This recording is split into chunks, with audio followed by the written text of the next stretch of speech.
Good morning what's up people. के छ हालको घरको दाजुभाइहरू, के छ दाजुभाइ दिदीबहिनीहरू, के छ आराम छ नि हाम्रो सबजना एकदम। के छ भने सबजना आरामै छौँ होला, म पनि एकदम आराम नै छु। म चाहिँ आज यसो गाउँतिरको भ्लग बनाइदिउँ कि भनेर निस्केको ल, यसो घुम्नलाई।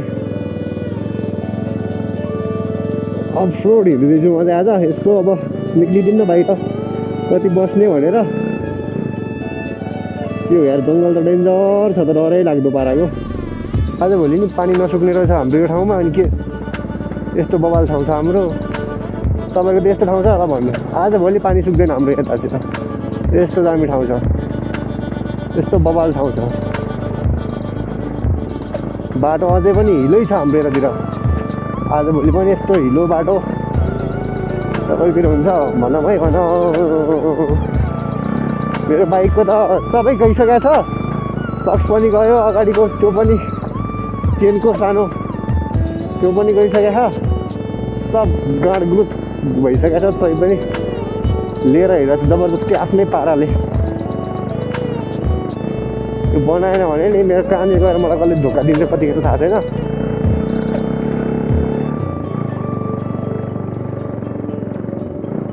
म आफ्नो बलबुतो ए डरै रे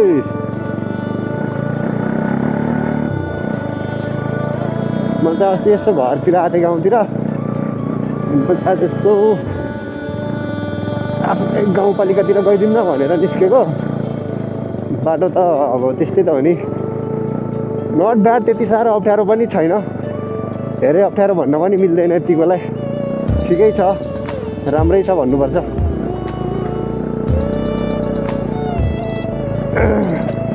धेरै अप्ठ्यारो त छैन, अलिअलि त अप्ठ्यारो भइहाल्छ नि। गाउँको बाटो अफ रोड, त्यहाँमाथि भिर खनेर बनाएको बाटो, त्यस्तै त हो नि।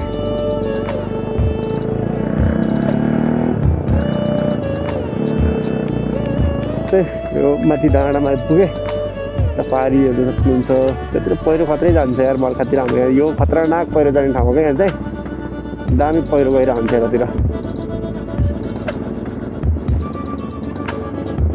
अब मलाई चाहिँ बाटो पनि थाहा छैन त्यति धेरै, अब सोध्दै सोध्दै जानुपर्ने हुन्छ। मलाई बाटो त्यति आइडिया पनि छैन क्या, बाटो कता कता छ, के छ, कस्तो छ।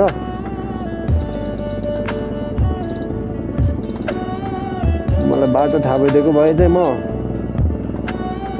गुटुटु पारामा जान्थेँ, सोध्दै सोध्दै जानुपर्छ मलाई चाहिँ। यस्तो चिसो छ यो बाटो, यस्तो चिप्लो छ यो, हुन्छ नि पुरा पानी परेर, पानीले शीत परेर अनि ओबाउँदै नओबाएको क्या यो पुरै। पहिरो आइरहेको छ माथिबाट आउँथ्यो भने, आजभोलि पनि पहिरो झरेर आउँथ्यो यहाँतिर, सुक्खा पहिरो गुरुङ पारामा। तर हेर्दा त बाटो क्या चिल्लो सफा एकदमै, न कुदाउन मिल्ने जस्तो लागिरह होला, तर त्यस्तो छैन ल। यहाँ तपाईँको 1 मिस उत्तानो परिन्छ, कमेरो बाटो, त्यहाँमाथि चिप्लो छ पुरा, अनि सकेन कहानी खत्तम हुन्छ। अनि त्यहाँबाट एकदम लिमिटेड, एकदम आफ्नो स्ट्यान्ड बाई हिँड्नुपर्छ, नभयो भने त गाह्रो छ। गाह्रो मात्रै होइन, भयङ्करै गाह्रो छ। गियर चेन्ज गर्दा पनि टायर घुमेर हुन्छ पछाडिको, अब के भन्ने गर्ने के, म गरौँ कि म भनौँ कसलाई के। यस्तै बाटो छ।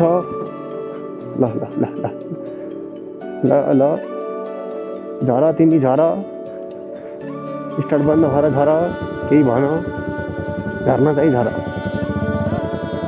हाम्रो चाहिँ यो पालिका जाने बाटो पनि एकदम पालिका जानुपर्छ नि त, पालिका हिँड्ने बाटो यही हो।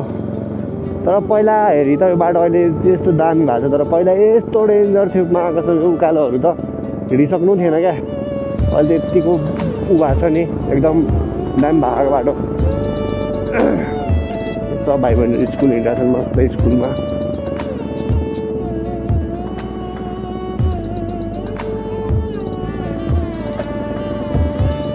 एनएस भाइ बहिनीहरू सब थाहा छ नि, एनएस होइन।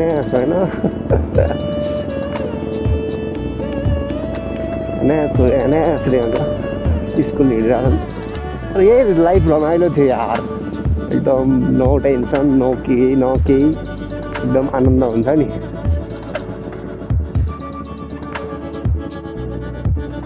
केहीको टेन्सनै नहुने लाइफ हो क्या रोएपछि खाना पाइहाल्यो रोएपछि लाउन पाइहाल्यो भइहाल्यो भनेको चिज पाइहाल्यो नि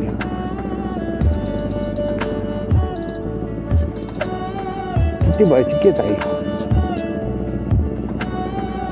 त्यही याद आउँछ क्या त्यही लाइफहरू एकदम ठिक छ क्या स्कुल पढ्यो आयो होइन खेल्न गयो खेल्यो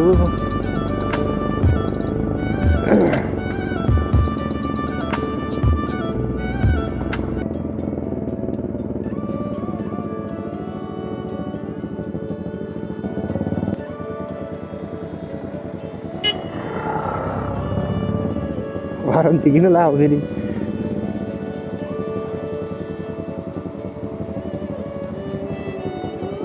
यस्तो चिसो होला यहाँको पानी त कसम खुट्टामा पऱ्यो भने त सक्कै त कहानी होइन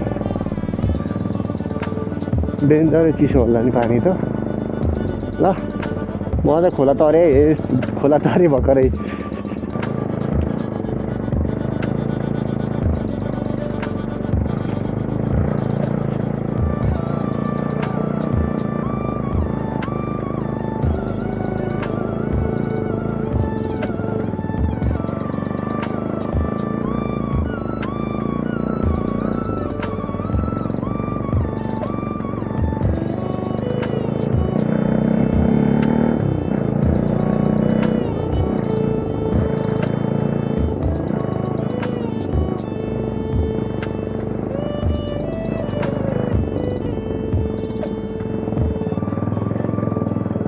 दामी चौतारो बनेर रहेछ त यहाँ त दामी गरेर चौतारो बनिरहेको छ त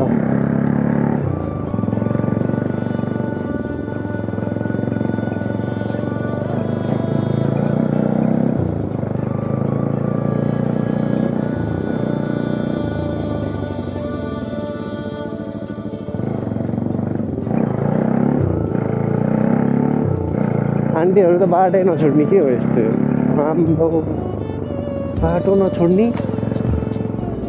यस्तो डेन्जर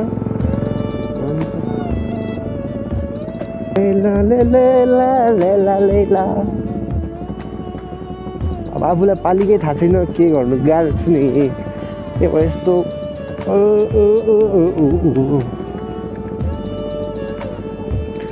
माटामा डिरेक्ट डाँडामा देखिरहेको चाहिँ हाम्रो पालिका रहेछ मैले भर्खर यस्तो सोधेको अब कहाँबाट आएको अरे अब त्यहाँबाट आएको भन्नु चाहिँ मिलेन म काठमाडौँबाट आएको थिएँ अनि थाहा भएन त्यही भएर हजुरलाई सोधेको भन्ने मैले नभए त अब त्यहीँको मान्छेलाई नि पालिका थाहा छैन भनेर बिल्ला हुन्छ नि त फेरि होइन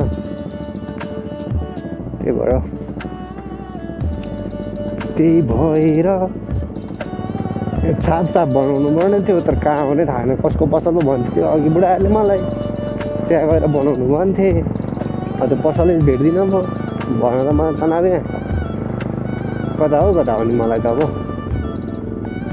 कताबाट कता जाने यहाँ आमसो भाइ छ जस्तो छ मासु भात पाक्दैछ यहाँतिर भरै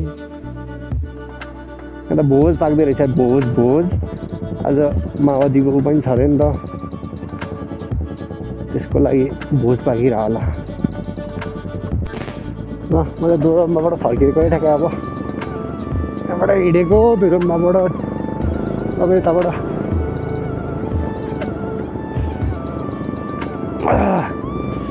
काम त भ्याइएन हल्का फुल्का बाँकी नै बस्यो अब ठिकै छ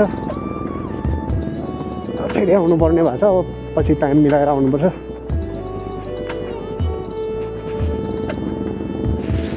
लिएर चाहिँ लगभग 10 दिन नै भयो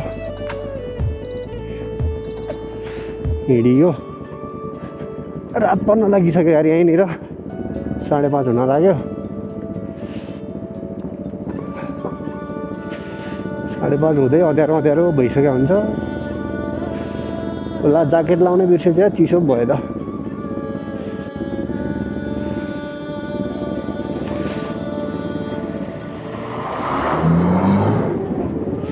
ज्याकेट नलागो जाडो भइदिएर होला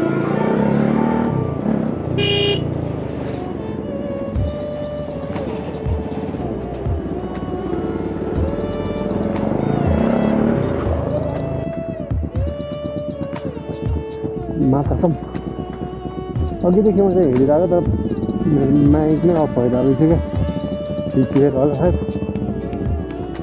यस्तो डेन्जर बाटो छ नि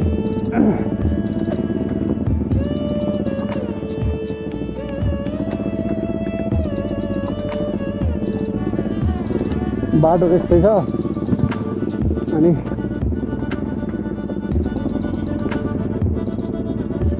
अँध्यारो त्यस्तै छ जङ्गल त्यस्तै छ अनि त के हुन्छ मेरो हालत यु नो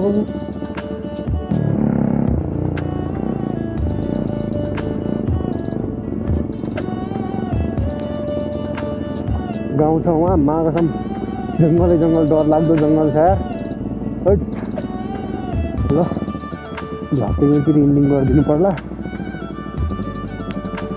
गर्दै हेर्दै हुन्छ सबजनाले लाइक शेयर सब्सक्राइब हान्दिउँ ड्याम ड्याम म चाहिँ भ्लग इन्डिङ गर्दै